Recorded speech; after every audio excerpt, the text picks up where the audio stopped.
परमात्मा का नाम एक ऐसी साधना है जो संत परमात्मा ने बताई है, बंदी छोड़ने आके बताई है कबीर परमेश्वर ने, कि वो बिल्कुल सिंपल है और ओरिजिनल है। जैसे कोई हठ योग कर साधना करना चाहता है तो मजदूर कर सकता नहीं, किसान कर सकता नहीं, कोई दुकानदार कर सकता नहीं, सर्विसमैन कर सकता नहीं, तो हम भक्ति नहीं कर सकते अगर उस हठ योग वाले योगियों ने देखे जो जंगल में जाकर बैठ के नाक नीचे बैठे रहते हैं। नहीं, परमात्मा ने एक ऐसी सिंपल साधना बताई जो सब सदग्रंथों में प्रमाण है कि नाम उठत नाम बैठत नाम सोत जागबे, नाम खाते नाम पीते नाम से ती लागबे। चलते फिरते उठते बैठते भगवान की भक्ति करनी है। जैसे आपके पास नाम है, भक्ति मिल गई आपको, ठीक है। आप सफर कर रहे हो, चाहे नाइट सर्विस करो, चाहे किसी भी सर्विस में करो, जल्दी आओ तेज जाओ, किसी तरह करो, वो नाम न जपते चले जा। जैसे आपको नाम मिल गया, भक्ति मतलब नकली नाम के जापते कोई लाभ नहीं है। अब जो प्रवचन चल रहे हैं वो ओरिजिनल मंत्र से, यथार्थ भक्ति से लाभ होगा। तो उस यथार्थ भक्ति को करने के लिए आप सफर में बैठे हो, बस में बैठ गए, आपने बरवाड़ा से चंडीगढ़ जाना है, 4 घंटे लगे कम से कम। यहीं से बैठ जा सीट पे और अगले डंडे बदर ले सर नीचे न मुंह करके और भक्ति करता जा, अपना नाम सुमन करे, ना दूसरे तो बात करनी, ना आगे का नहीं देखना, ना नु देखना क्या आ गया बाहर, बाहर के देखे वही मकान, वही शहर, वही वृक्ष घूमते फिरते दिखे जाएंगे। तो अपने नाम के ऊपर इस मन ने लाए रखे। आप काम करने जा रहे हो, वो काम तो वहां जाने पर ही होगा, वो बीच में जो 2-3 घंटे का समय आपको सुमन का मिल गया, भक्ति होगी।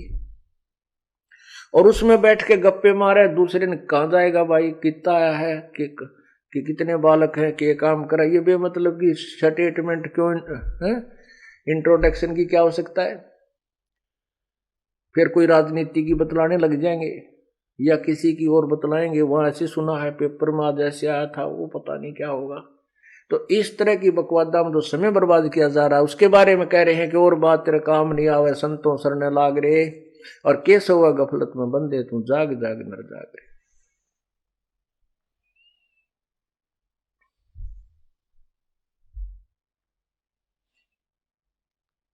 फिर कहते इस तन सरा में जीव मुसाफिर करता रहे दिमाग रे, रात बसेरा कर ले डेरा चले सुबेरा त्याग रे। जो जीवन आपकी एक रात्रि है, और जब ये जीवन पूरा होगा सौपन टूटेगा आपका, एक सौपन है ये। कहते सपना साजा टूट उठ कर मुंड पकड़ रोए। जैसे आप सौपन में कई बार तो बहुत दुखी होते हो, कई बार बहुत सुखी होते हैं, आनंद सा रहा है, पता नहीं कि तकित घूम रहे हैं, और कोई उठा देता है तो उसने नो कर तो मठ मार दिया, इब के ठाना था, आनंद आ रहे थे, और उठे पाछा कुछ भी को नहीं, वो कुछ नहीं उसके पास।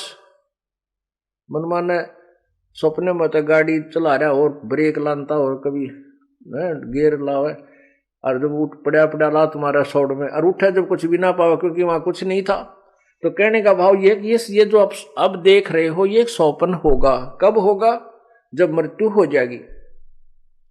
अब हम सोचते हैं ये कार मेरी, ये कोठी मेरी, ये बेटा मेरा या बेटी मेरी, और जब सपन टूट जाएगा, मृत्यु हो जाएगी, फिर आपका सोचित भी याद ना हो के था मेरा, कहां थी वह कोठी, कहां था मेरा बेटा, कौन थी मेरी बेटी। अब इस सपने में आप इतने दुखी हो रहे हो, ये सौपन में दुखी हो आप, लेकिन इस सौपन में सुखी करने वाला कौन चाहिए, जो आपने ठा दे। जैसे कई सौपने में दब जाते और ओह नो करते पाउस न को उठा, जरा उठे खड़ा हो, क्या हो गया, फिर ओ हो रहा मर गया होता कुछ नहीं, फिर नो को कुछ नहीं था, ठीक था, ठीक सुमत, और सबकी बंदरी। तो जो उस दुख में उठा दे उसको, तो वो दुख भूल गया, वो दुख नहीं हो रहा उसके ऊपर। ऐसे ही संत सत्संग के अंदर आप जिस दुख में दुखी हो रहे हो, सौपन में आपको जगा दिया जाएगा, फिर ये दुख आपको महसूस नहीं होगा क्योंकि वो सौपन का था। तो ऐसे ही आपको राम नाम पर लगाया जाएगा, और राम नाम के रोशनी में आप जागते रहोगे, भगवान की भक्ति करते रहोगे, तो सपने में भी कष्ट आपको नहीं होगा।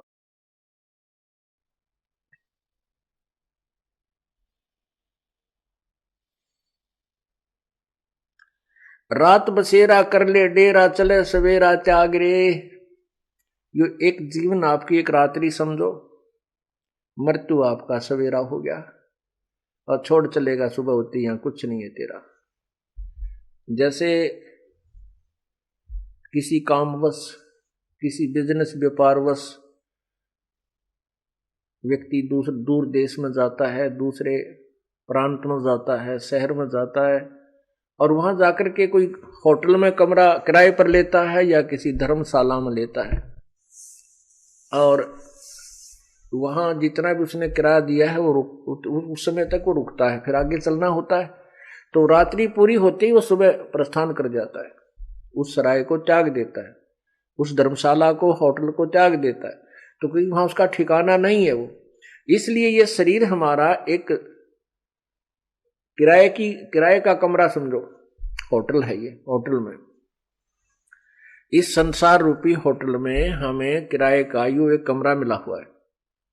और जैसे कोई बिजनेस व्यापार करने के लिए विदेश गए हैं, दूसरे प्रांत में गए हैं, शहर में गए हैं, और वहां जाकर के वो अपना बिजनेस ना करके अपने वैसे ही शराब पीने में, सिनेमा सांग देखने में और खान पीन में उस पैसे को व्यय कर रहे हैं, नष्ट कर रहे हैं। और जब उसका पैसा नष्ट हो जाएगा, समाप्त हो जाएगा, फिर वो कंगाल हो जाएगा। कंगाल होकर के फिर वो क्या करेगा? मजदूरी करनी पड़ेगी। ऐसे ही हम यहां संसार रूपी इसके शहर के अंदर इस शरीर रूपी सराय में एक कमरा मोल लिए बैठे हैं। आए थे हम कोई सौदा करने के लिए, वो सौदा ना करके हम यही के जो नकली सांग सिनेमा में ये आनंद, इस झूठे सुख को सुख मान करके इसमें अपना जीवन व्यर्थ कर चले। तो फिर क्या होगा? हम मजदूर लगेंगे, क्योंकि जो पूंजी हमारे को समासों की मिली थी वहां हिसाब होगा कि इसमें तूने क्या कमाई की, इतने 1 लाख रुपए लेके गया था, इससे क्या तूने बिजनेस किया। तो 1 लाख रुपया हमारे पास नहीं होगा तो साहूकार जिससे हम कर्जा लेकर आए थे वो कहेगा भाई फिर वापस कर, और नहीं तो मेरे मजदूरी करके पूरे कर। तो इस परमात्मा रूपी साहूकार से हम जो श्वास रूपी पूंजी मनुष्य जीवन की लेकर आए थे, इसमें हम भक्ति नहीं कर पाएंगे, फिर हम कंगाल हो जाएंगे और मजदूर बन जाएंगे, गधे कुत्ते सूअर की जून नहीं पाएंगे।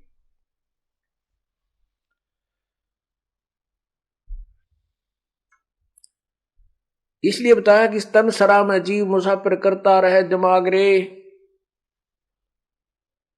इस तन सरा में, धर्मशाला में जो जीव मुसाफिर, ये एक यात्री है, और इसमें ये अपनी अपनी सोचते अटकल लाए बैठा है। अपनी नहीं चलेगी यहां पर, तो परमात्मा के विधान अनुसार हमने स्वीकार करना होगा, और परमात्मा का विधान हमारे सदग्रंथ है, उसके अनुसार हमें अपना जीवन सुचारू करना पड़ेगा।